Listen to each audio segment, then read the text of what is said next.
Assalamualaikum warahmatullahi wabarakatuh. Baiklah, di sini saya Hisnita Sari. Saya akan menjelaskan tentang bab 6, yaitu subgrup normal dan grup faktor.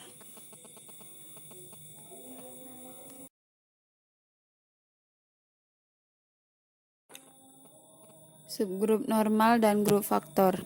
Dalam bab ini, kita akan membahas suatu tipe dari subgrup yang berkaitan dengan konsep koset yang telah dipaparkan pada bab sebelumnya. Apabila dari koset kiri dari suatu subgrup sama dengan koset kanannya, maka subgrup dikenal dengan nama subgrup normal. Secara formal, hal ini disampaikan pada subbab berikut.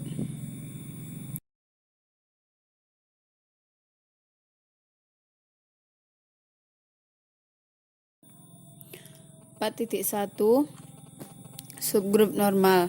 Berikut ini diberikan definisi subgrup normal secara formal dalam bentuk suatu definisi.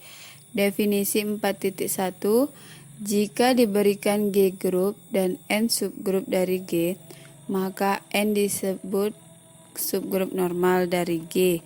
Jika dan hanya jika Gn sama dengan Ng untuk setiap G anggota G. Contoh 4.1, misalkan N sama dengan di mana himpunan matriks A0 0B di mana A, B anggota R merupakan subgrup dari grup M2 R penjumlahan dengan operasi penjumlahan matriks. Dapat ditunjukkan dengan mudah bahwa N merupakan subgrup normal.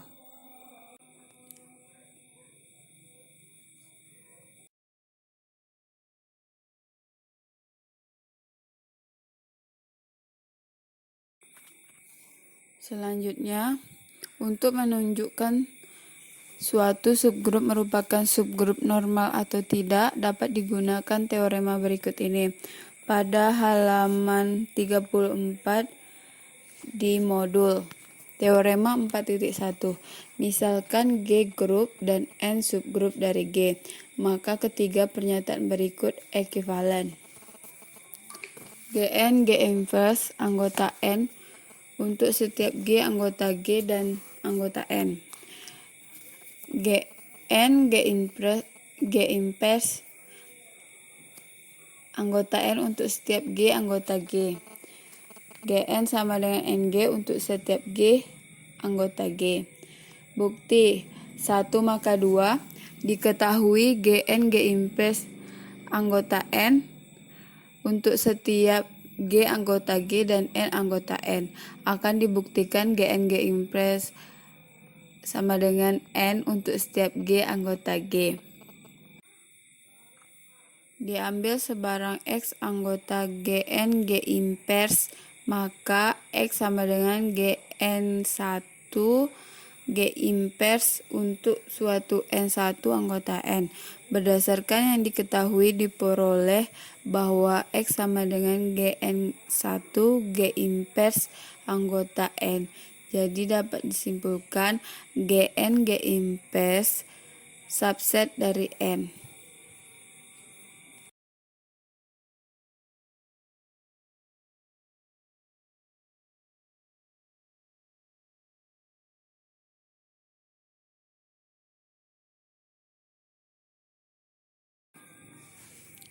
Selanjutnya, diambil sembarang Y anggota N berdasarkan yang diketahui diperoleh GY G inverse anggota N. Jadi GY G inverse sama dengan N2 untuk suatu N2 anggota N. Diperoleh GY G inverse sama dengan N2 jika dan hanya jika Y sama dengan G inverse N2G. Jika dan hanya jika Y G inverse dikali N2 dikali G inverse pangkat min 1. Karena G anggota G, maka G inpres anggota G. Berdasarkan yang diketahui, diperoleh bahwa Y sama dengan G inpres kali N2 dikali G inpres dikali pangkat min 1 anggota Gn G inpres. Jadi dapat disimpulkan bahwa N subset Gn G inpres. Berdasarkan bintang 1 dan 2 terbukti bahwa Gn G inpres sama dengan N. Selanjutnya 2 maka 3. Diketahui bahwa Gn G inpres sama dengan N untuk setiap G anggota G dan akan ditunjukkan Gn sama dengan Ng untuk setiap G anggota G. Karena diketahui Gn G inpres sama dengan N, diperoleh Gn G inpres sama dengan N. Gn G inpres dikali G sama dengan Ng. Gn dikali G inpres G sama dengan Ng. Gn kali identitas sama dengan Ng. Yaitu berarti Gn sama dengan Ng. Jadi terbukti bahwa Gn sama dengan Ng untuk setiap G anggota G.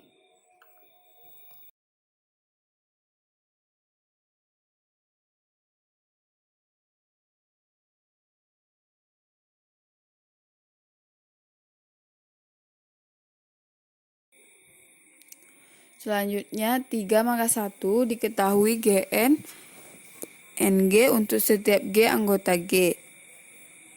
Dan akan ditunjukkan Gn G inpres anggota N untuk setiap G anggota G dan N anggota N. Oleh karena Gn sama dengan Ng untuk setiap G anggota G, maka Gn G inpres anggota N. Apabila N anggota N, maka Gn G inpres anggota Gn G inpres, sehingga diperoleh Gn G inpres anggota N untuk setiap G anggota G. Selanjutnya teorema 4.2 pada halaman 36 di modul. Teorema 4.2, setiap subgrup N dari subgrup G yang komutatif adalah subgrup normal. Bukti, diambil sebarang A anggota G dan N dari subgrup G.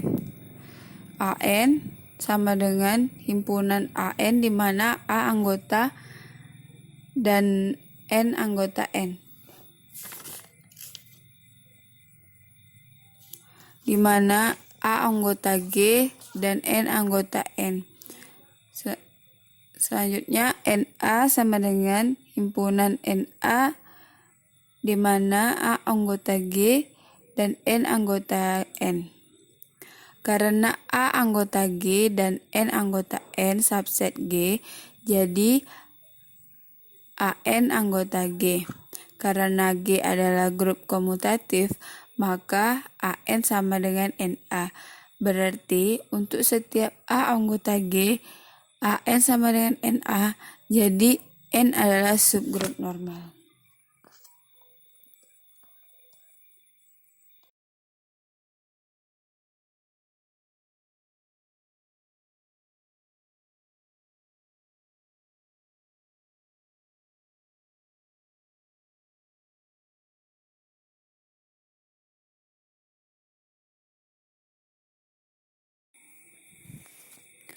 Selanjutnya teorema 4.3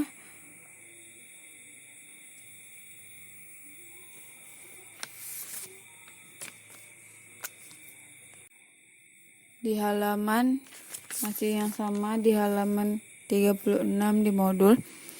Diberikan G bintang adalah grup. Jika N dan H masing-masing adalah subgrup normal dari G, maka N irisan H berarti A anggota N dan A anggota H. Diambil sebarang G anggota G, A anggota N. Dan karena N subgrup normal dari G, maka GA G impres anggota N. Tuh. Dan untuk G anggota G dan A anggota H, karena H subgrup normal dari G, maka GA G impres anggota H. Berdasarkan 1 dan 2, dapat disimpulkan bahwa GA G impres anggota N gabung H. Hal ini berarti bahwa N gabung H merupakan subgrup normal.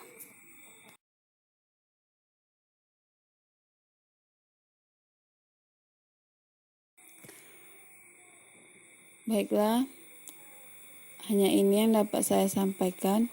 Lebih dan kurang saya mohon maaf. Saya akhiri. Assalamualaikum warahmatullahi wabarakatuh.